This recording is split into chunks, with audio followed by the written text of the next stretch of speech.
Hey everyone, my name is Courtney and welcome back to my channel. We are starting a week-long reading vlog this week. I just got back last night from Michigan where we were up there visiting my family and hanging out at the lake, and my big plans for having a July full of reading has been slightly delayed because I just don't love reading around my family. I see them so rarely that I just feel bad like pulling out a book and ceasing communication while I'm hanging out with them. So in July so far, I have not read a single book yet.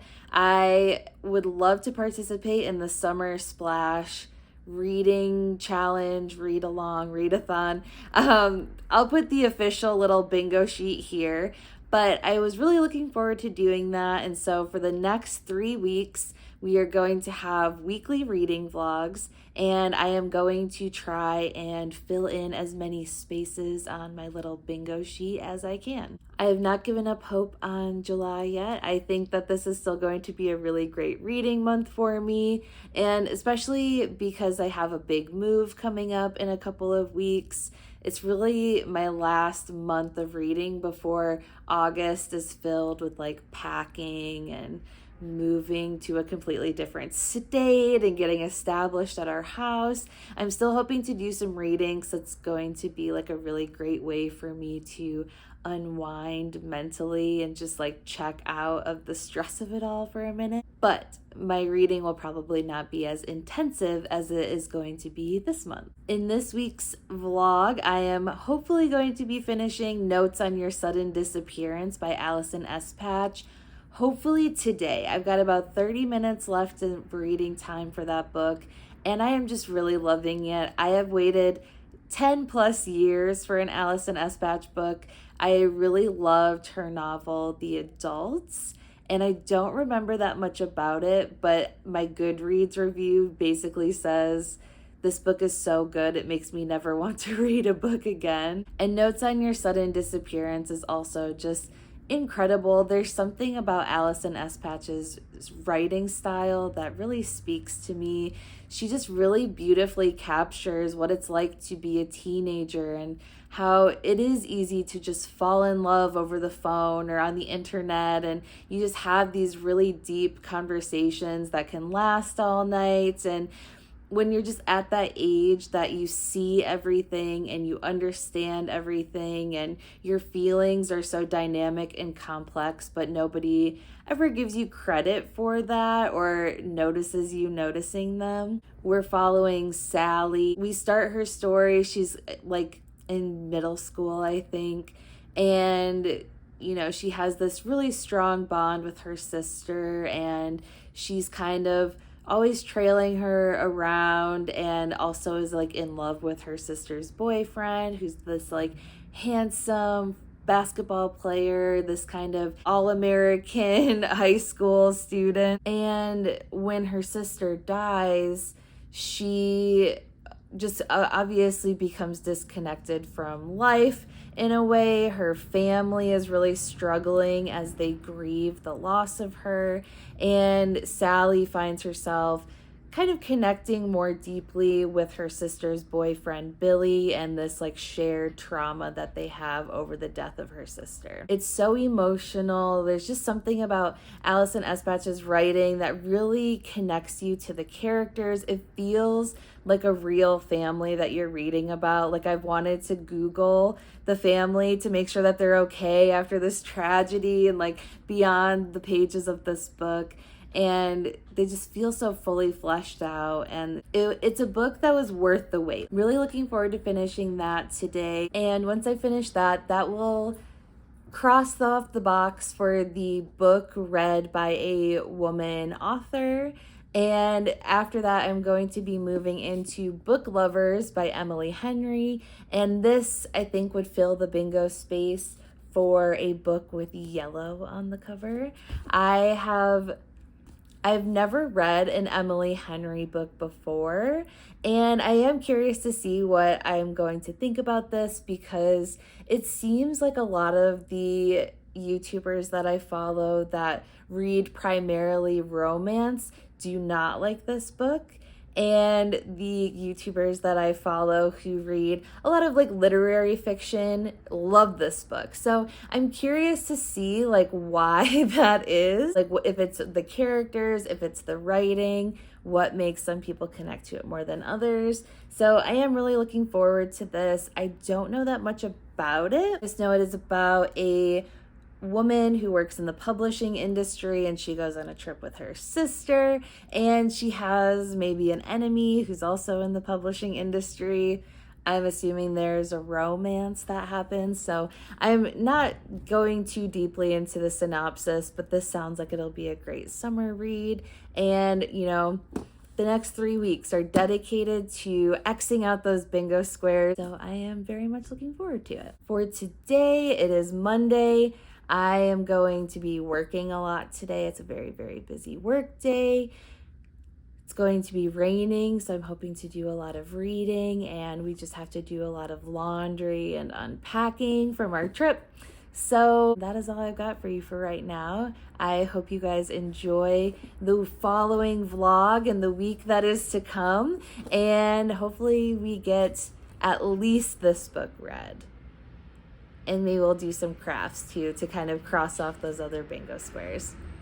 See you later.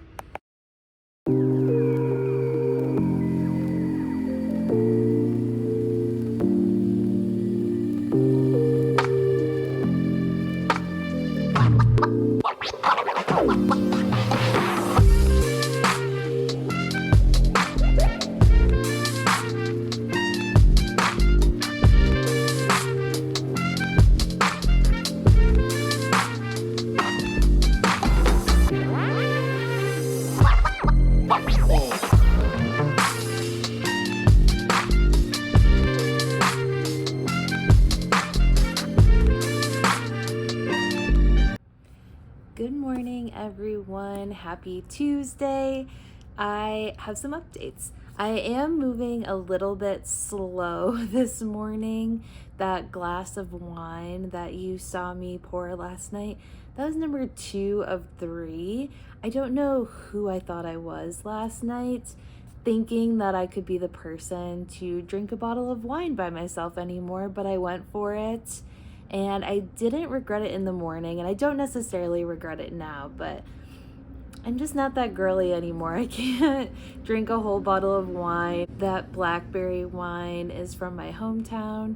It is so sweet. It's just like drinking juice, basically, and it's just one of the few red wines that doesn't make my head want to explode.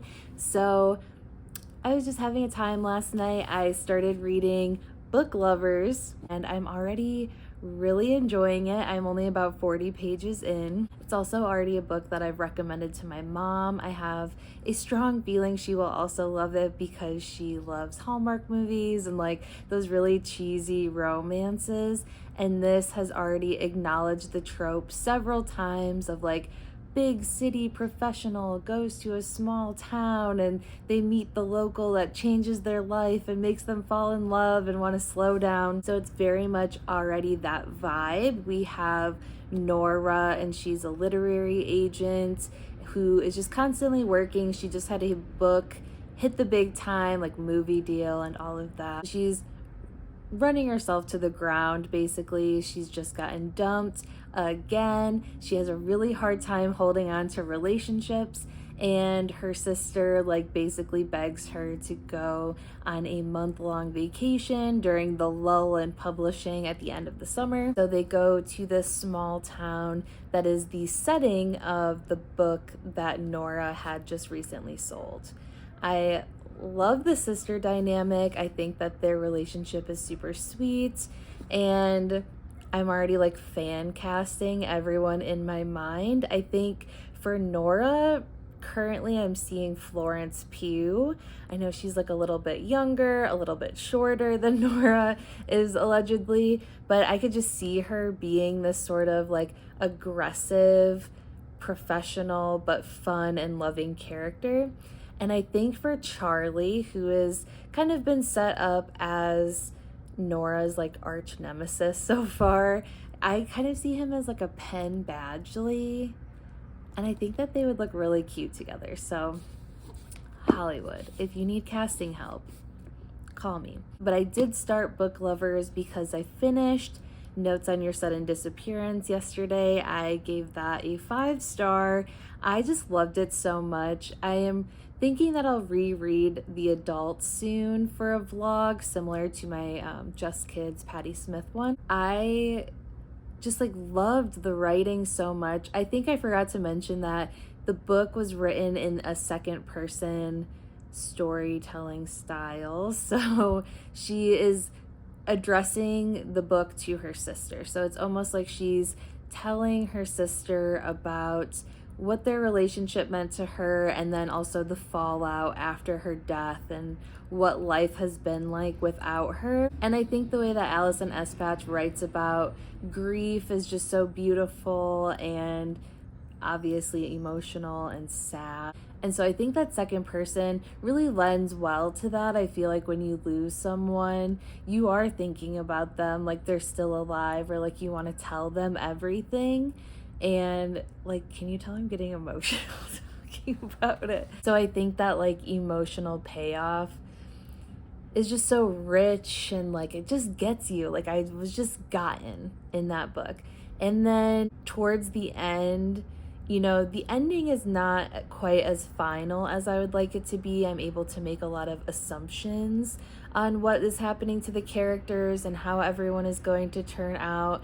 But it comes right at the very end. I was literally holding my breath in the last like 1% on my Kindle because the thing that I was hoping to happen hadn't happened yet. And I was just like, okay, come on.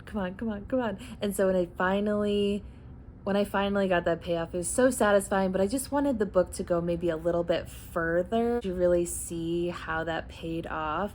And there's just this like huge symbolic thing that happens at the end that was just so amazing. So I was just thrilled about it. I really hope that we don't have to wait another 10 years for an Allison Espach book.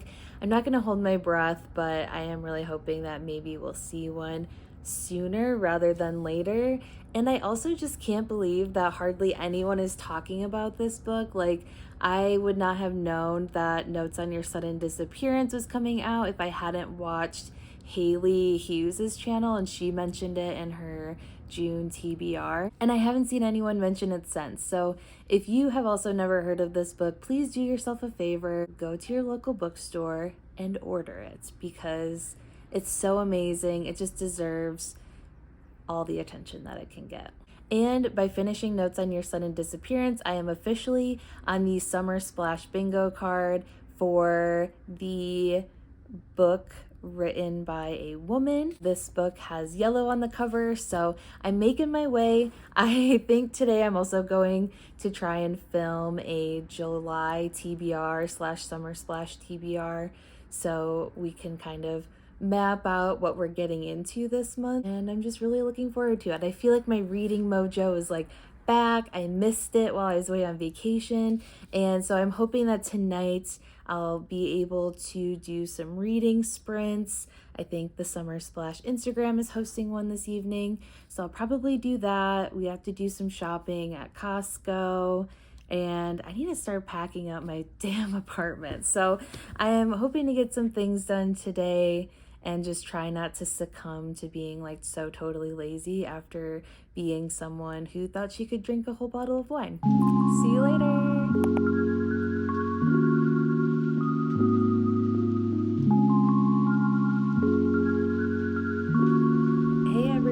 Happy Wednesday. I don't have much by way of updates today, but I am doing some stuff today, so I just wanted to film a little connector here before going into the events of the day. Yesterday, I ended up filming my TBR for August and the Summer Splash Readathon. Go into all of the other books that I'm hoping to read this month based on all of the prompts. Not a lot of them are considered like summary reads. Actually, probably like none of them are, except for maybe the Christopher Pike book that I mentioned. But they're books that I'm excited to read nonetheless. So I will link that down below. Please check that out to see what my plans are looking like for the rest of this month. I kept getting distracted reading last night, just filming my video, getting all the books together, making my notes, editing the video because it only ended up being like 10 minutes long, and then just general internet things. But I did read about another 30 pages of Book Lovers, and I'm really liking it still. I don't often love the love interest in romance books, and it's like just some weird part of myself, I'm not able to like disconnect in romance books. Like, they're always very flawed.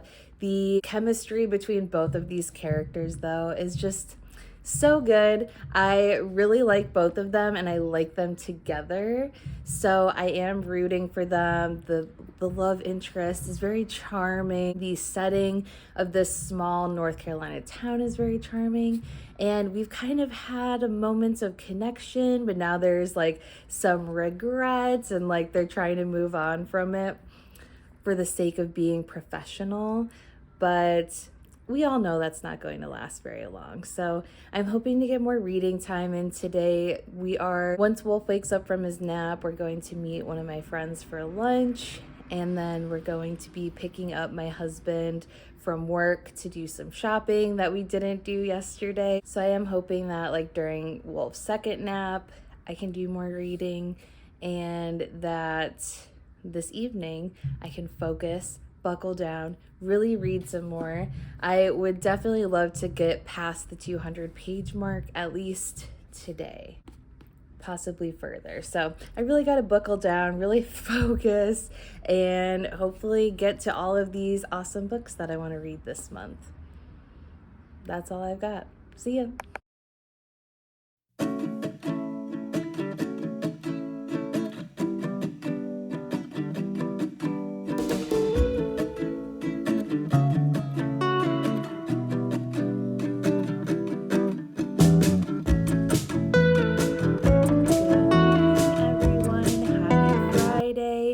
You will notice that I didn't record at all yesterday, and I just took a little bit of a brain break. I felt really overwhelmed doing like work and mom stuff and preparing to move and just like recording this and like reading and doing all that stuff. So I took a little bit of a break yesterday. Today I am back, even though it's a very boring day today. It's very gray, rainy, but that just means that hopefully I will get some extra reading in. Currently I'm getting some work done, watching Gabby Reeds do her Stephen King tier ranking, and yesterday I did end up finishing Book Lovers by Emily Henry. I ended up giving this a 4.25 out of 5 stars.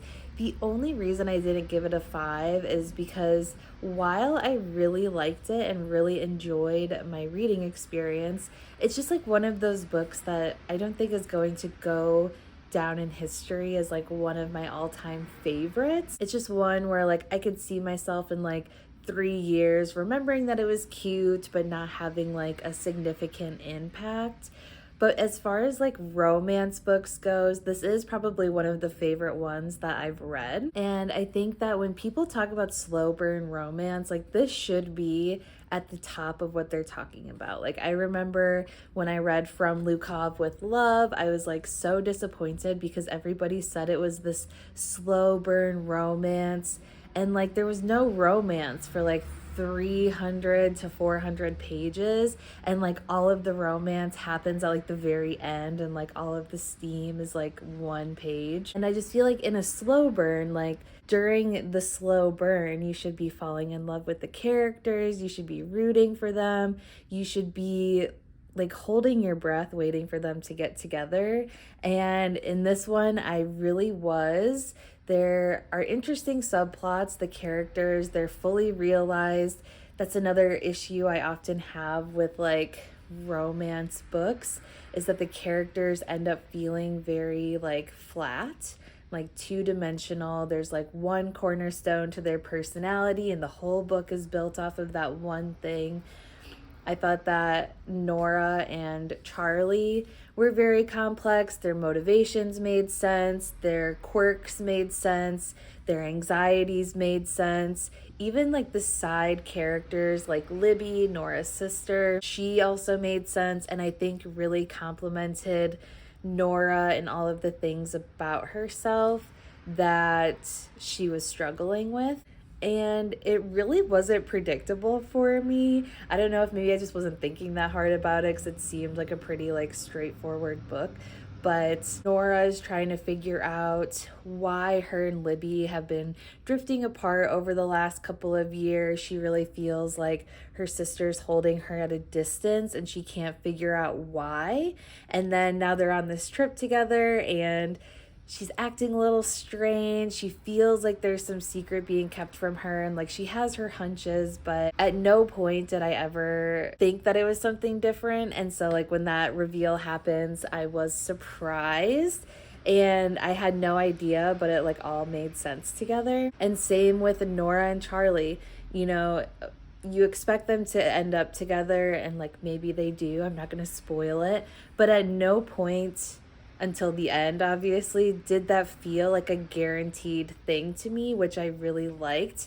I think like romance books, they're like really formulaic in that the couple gets together, there's like a miscommunication, they break up for a period of time and then end up back together. And that formula in Book Lovers is not exact. And I think because Nora and Charlie are such fully realized characters, their outcome would have made sense either way. You really understand why there is this challenge, and it's not like some stupid miscommunication. It's like real life stuff and like real character growth that their relationship really hinges on. So I really liked that about this book. I am definitely going to be reading more Emily Henry books in the near future. I think especially Beach Read, my friend said, takes place in Michigan, so definitely might look at that one first. So finishing Book Lovers officially put me on the board again for the Sunny Days square with a book that had yellow on the cover. And then last night I started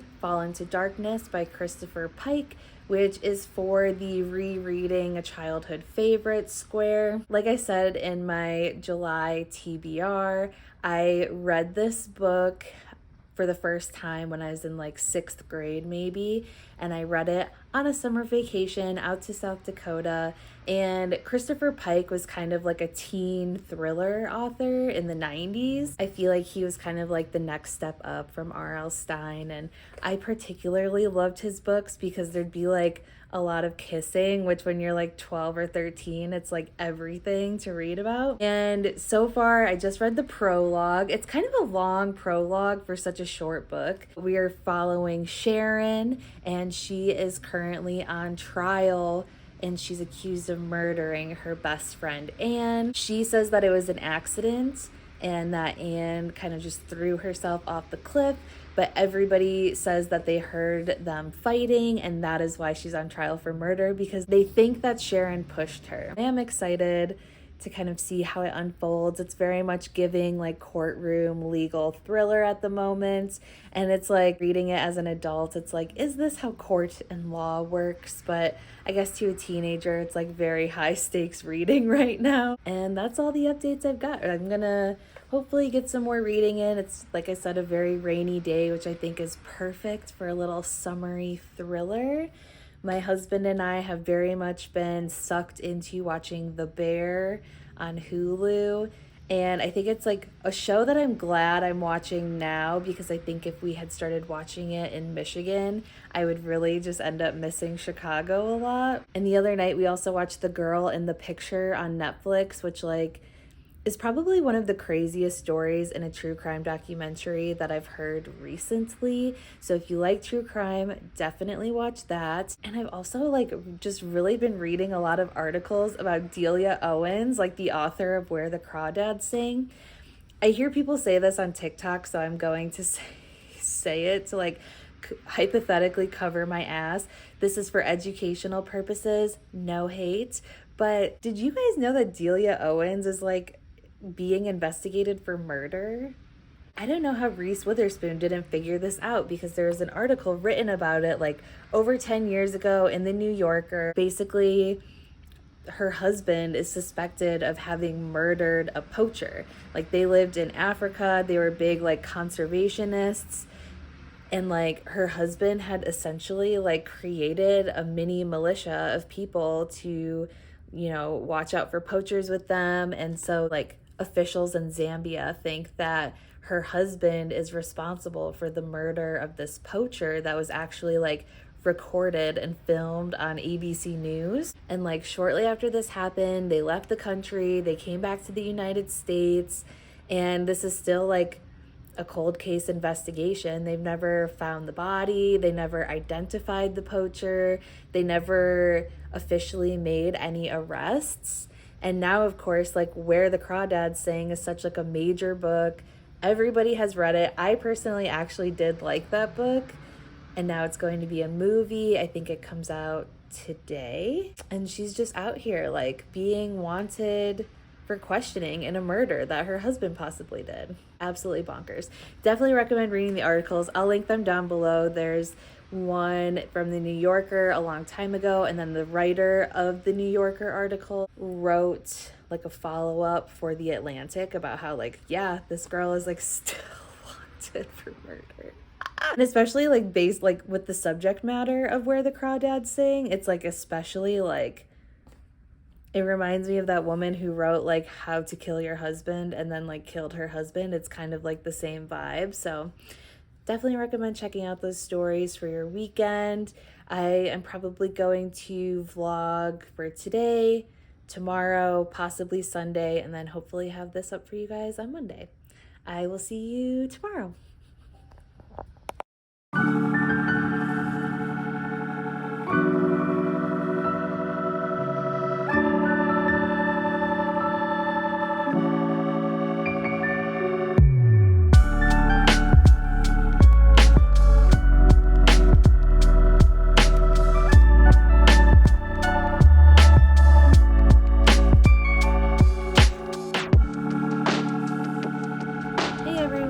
Happy Sunday. I hope there's not too much background noise. I just came out to my porch to wrap up this vlog. I can tell that I'm feeling a little bit rusty because I would start doing something and be like, oh, I should be recording this, and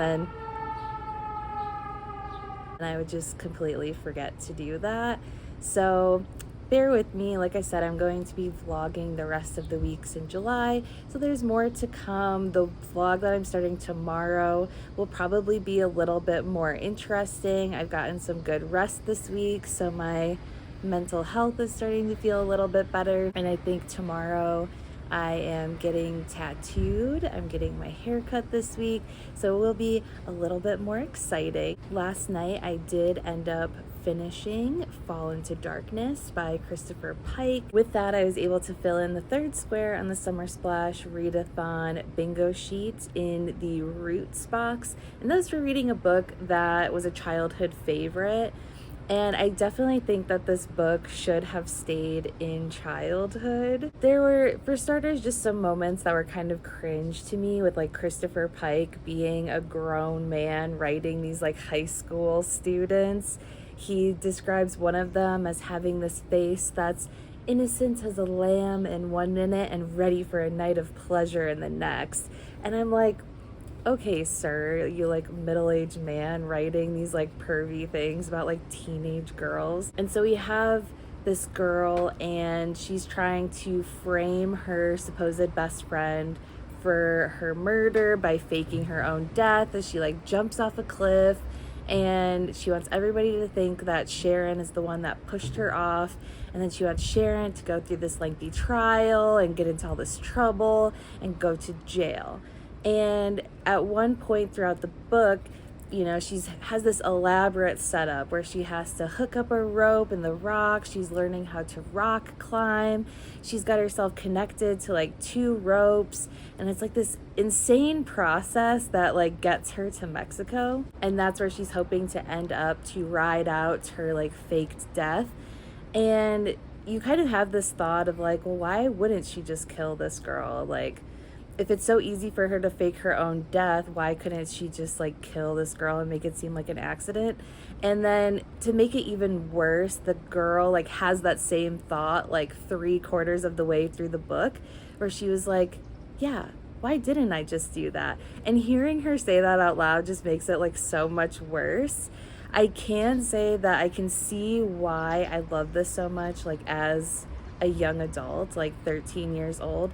You know, there are some reveals that like I could see coming now, but as like a child, I'd probably be like, whoa, like especially for somebody who loved watching like true crime TV in like the 90s and early 2000s. I could see why I really liked this one. It's just not one that aged particularly well for me, so I'm leaving it in a firm like 3-star rating. Also, to recap, this week I finished Notes on Your Sudden Disappearance by Allison S. Patch, which was an easy 5-star for me. I'm still thinking about that book. And I also finished Book Lovers by Emily Henry, which was also a nice high 4.25-star rating. I really liked it. I can't wait for Beach Read to get here, and I'll probably read it next month. And last night I started Essential Labor by Angela Garbez, and I only read the intro so far, and she kind of sets the context for wanting to write this book. She has another book called Like a Mother that I really enjoy, and similar to I'll Show Myself Out by Jessie Klein, she's also like another woman writer, just kind of saying how she feels cringe writing about motherhood and how it's not something that seems like it's taken seriously, especially in a literary sort of way. And that's just like so sad when you think about it. I think that motherhood is so layered and complex, and there's so many stories to be told, and yet, as she talks about in this book, it's just not something that's taken very seriously. It's undervalued, taken for granted, and she puts it in the lens of the pandemic, where we suddenly become very forced to realize this labor that's happening outside of the workplace, when women especially are at home caring for their children, getting food on the table. And she just kind of refers to mothering as just any act of taking care of a child, man, woman, non-binary, non-birthing parent. She still refers to it as mothering because that's ultimately what we're doing. She has also this unique experience as being a first generation child to immigrants, and how that changed her scope of what it means to take care of people, and the culture of taking care of people being different for her mother versus herself. I already know that I'm really going to love it. Her writing is just very approachable but very informative and rich with like the concepts that she's setting up, and I already feel like it's kind of going to have what I wanted All About Love by Bell Hooks to provide, sort of scope on how this thing that so many of us do isn't taken seriously. But as long as we take it seriously and we do these like small steps that we can as we raise children, it really can be revolutionary. So I can't wait to get into that this week. I don't know what I'm going to start after that, so you guys will just have to watch the next vlog to find out. Sorry this has been a million years with not a lot of substance, but I'm hoping next week's will be a little bit more exciting. If you are new here, please subscribe and watch the rest of the month unfold for the Summer Splash Readathon. Also, please be sure to like this video. It gives me a little confidence boost every time. And leave a comment down below. Have you read any of these books? Are you participating in the Summer Splash Readathon? Let me know. If filming out here doesn't sound so chaotic, you might be seeing more of my back porch. We started like taking down all of our bookshelves yesterday and all of our art, so it's officially starting to look like chaotic in our house. But yeah, I will see you guys all next week.